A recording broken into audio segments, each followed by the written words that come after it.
প্রবাসে প্রতিটি সকাল শুরু হয় একরাশ দায়িত্ব আর স্বপ্ন নিয়ে। ঘুম ভাঙতেই মনে পড়ে আজ আরও একটি কর্মব্যস্ত দিন। খুব দ্রুত তৈরি হয়ে নি, কারণ সময় এখানে অনেক দামি।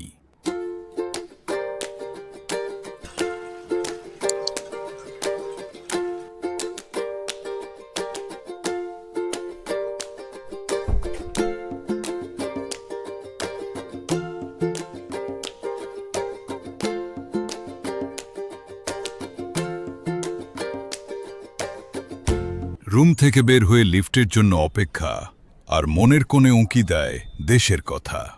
এই পথ চলাই যেন আমাদের জীবনের চিরচেনা গল্প। প্রতিটি পা ফেলি অজানাকে জয়ের নেশায়, আর পরিবারের মুখে হাসি ফোটানোর আশায়।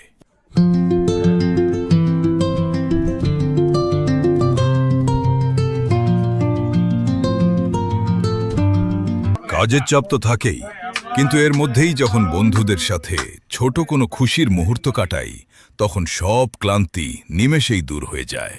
কাজের ফাঁকে বন্ধুদের এই সারপ্রাইজ আর কেক কাটার আনন্দটাই প্রবাসের আসল প্রাপ্তি। শত কষ্টের মাঝেও এই আমাদের ছোট এক টুকরো সুখ। Thank you for watching my video.